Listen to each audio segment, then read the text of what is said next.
L'histoire mystique s'y me dépasse. Je ne sais même pas comment elle va vous introduire ça. Écoutez vous-même.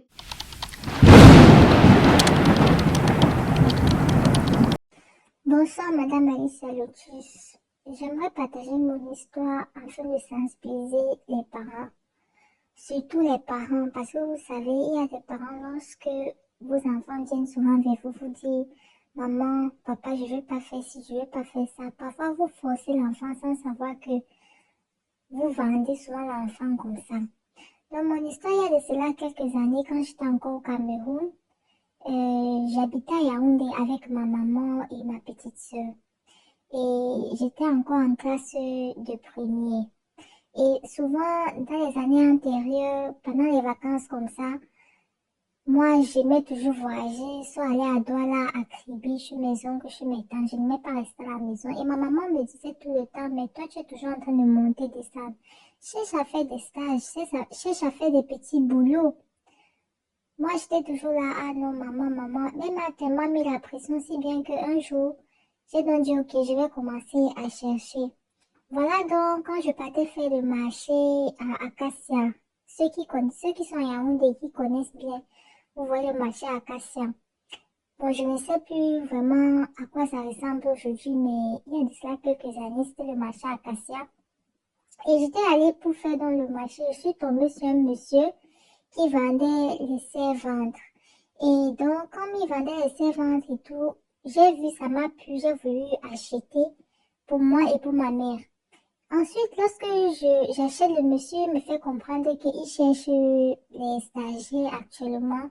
Il cherche les personnes qui vont venir vendre dans la boutique. Donc, en fait, c'est une entreprise et il cherche des jeunes filles qui vont venir vendre et tout.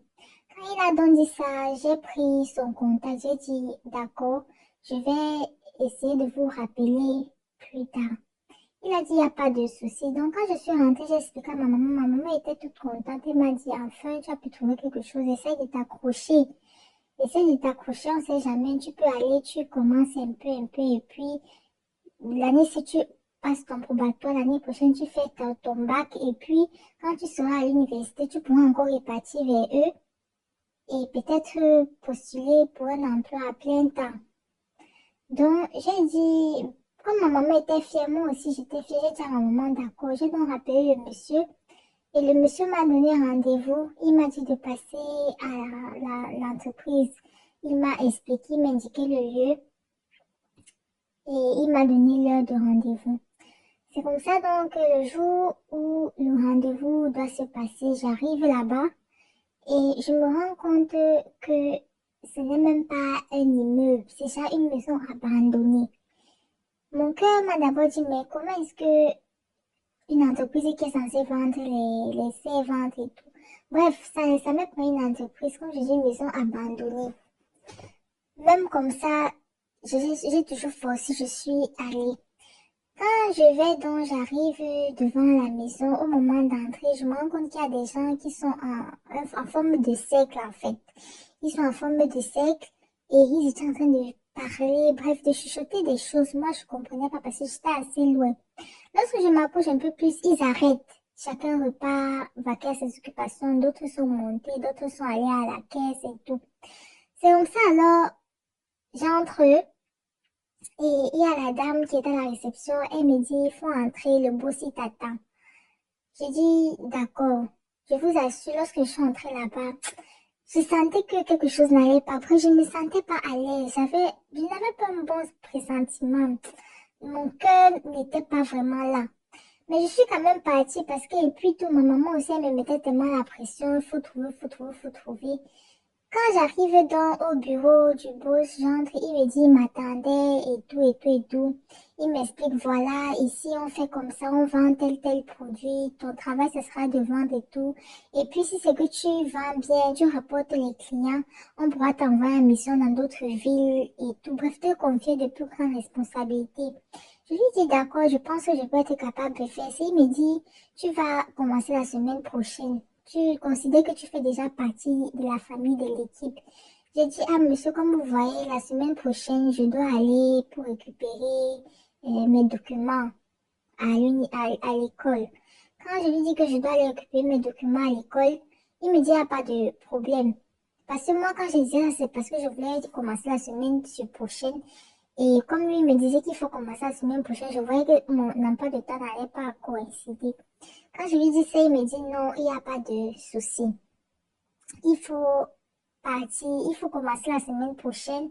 Et puis, quand tu vas vouloir aller récupérer tes documents, tu prends juste un jour de libre, tu pars et tu fais ce que tu as fait. J'ai dit d'accord, monsieur, merci beaucoup, il n'y a pas de souci. Mais même comme ça, là, je vous assure, moi, je ne sentais pas. Donc, quand je suis sortie de là, je suis rentrée le soir, là, j'ai vu ma maman, j'ai dit à ma maman, voilà ce que le monsieur a dit. Il a dit, je peux commencer la semaine prochaine. Ma maman, elle, je me rappelle, elle était très contente et tout, elle me félicitait. Et puis, j'ai profité de l'occasion, je lui ai fait comprendre aussi que comme je suis allée là-bas, là, à vrai dire, je ne sens pas mon corps là-dedans. Je lui ai dit que j'ai eu un mauvais pressentiment, que le lieu là, d'abord, ce n'était même pas ce que le monsieur a dit que c'était une entreprise, mais je suis arrivée là-bas, c'était une maison abandonnée et tout. Bref, j'ai expliqué à ma maman un peu le ressenti que j'ai eu et le fait que l'entreprise ne ressemblait pas à une entreprise. Ma maman était là, non, tu es seulement en train de fuir le travail, tu vas être paresseuse, pourquoi, il faut. C'est comme ça donc, elle a dit tout ce qu'elle a dit, j'ai dit, d'accord. Le lendemain, donc, elle est sortie. Et parce que ça, c'est ce qu'elle m'a raconté quand elle est rentrée. Donc, ça, c'est ce qui s'est passé la journée. Donc, elle dit que la journée quand elle est sortie, elle a rencontré sa soeur. Parce que ma maman, c'est une qui fait aussi beaucoup. Bon, pas qu'elle fait beaucoup les églises, mais c'est une chrétienne. Elle est croyante et elle pratique beaucoup aussi la religion. Donc, elle, dans son groupe à l'église, il y a une maman aussi qui est un peu voyante. Donc, elle me dit que le matin, là, lorsqu'elle est sortie, elle a rencontré son amie, là, la maman. Et la maman lui a dit, tu as ta fille qui est allée à un rendez-vous, à rencontrer quelqu'un et tout, et tout, et tout. La maman dit quelle fille, parce que j'ai deux filles. Elle dit, ta fille est née. Et je sens qu'elle n'a pas été d'accord. Bref, la maman lui a fait comprendre qu'il y a un truc qui rôde autour de moi. Il y a des mauvais esprits et tout. Et que je suis même allée jusqu'à leur point de rencontre. Je pense que la maman parlait du lieu où je suis allée pour l'entretien et tout. Donc la maman dit à ma maman que ta fille, elle a été sauvée parce qu'elle a des esprits forts qui marchent avec elle, qui la protègent. Mais sache que là où elle est partie, là, si c'était quelqu'un d'autre, comme ça, là, la personne ne revenait pas. Ne laisse plus ta fille aller là-bas et tout. Que quand la maman a dit ça à ma maman était choquée. Et directement, elle s'est rappelée du fait que je lui ai dit que moi, je ne voulais plus aller là-bas. C'est comme ça qu'elle rentre en pleurant, elle me prend dans ses bras, elle me dit désolée, j'ai rencontré telle maman ce matin, elle m'a dit ci, elle m'a dit ça. Je lui ai dit, maman, tu vois alors, tu vois, moi je t'avais expliqué que moi je n'aimais pas moi l'endroit et toi, elle dit que non ma chérie, il n'y a pas de problème. C'est comme ça, ma maman, elle nous a raconté ce qui s'est passé, puis on est resté tranquille.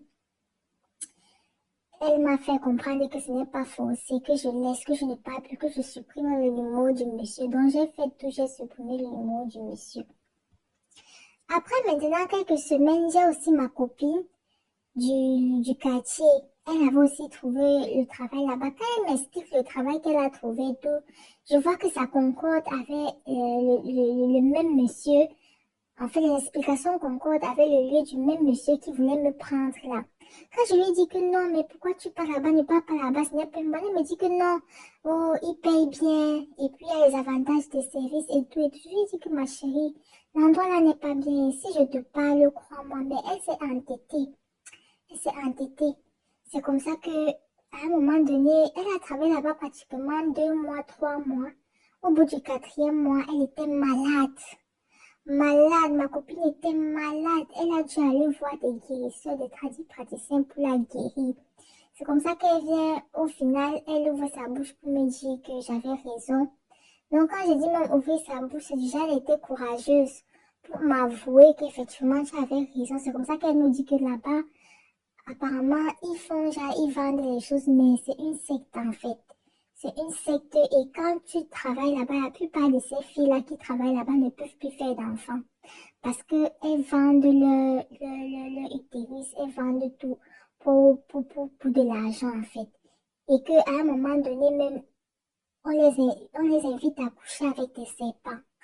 Donc, c'est-à-dire que le lieu là, je ne souhaite pas, je ne sais pas si ça existe encore, s'ils ont déjà fermé ou bien, mais vraiment, évitez cet endroit-là. Évitez.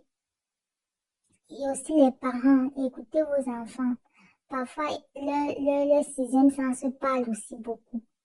Je vous remercie, Madame Alicia, de m'avoir permis de partager mon histoire. Et j'espère vraiment que ça va sensibiliser parents comme enfants. Alors la famille, j'ose croire que vous avez écouté cette histoire jusqu'à la fin. Vraiment, il y a des histoires que quand ça se passe, quand tu ne les as pas encore vécues toi-même personnellement, tu peux aller même jusqu'à penser que cela relève de la fiction. Tu peux aller même jusqu'à penser que cela relève de l'imagination. Mais vu que c'est quelque chose que quelqu'un a vécu qui m'a envoyé, j'étais dépassée et pourtant c'est de ça qu'il s'agissait. Sincèrement, quand on écoute les histoires de certaines personnes ici dehors, toujours prendre avec des pincettes, hein. Toujours prendre avec des pincettes. Vous avez écouté l'histoire là. Je ne sais même pas comment elle va renchérir. Et c'est à cause de ça même que je n'ai même pas su comment j'allais vous introduire ça à l'introduction. Parce que ça me dépasse. Si toi tu as pu te retrouver au milieu de tout ça, renchérir en commentaire. Hey. Ah!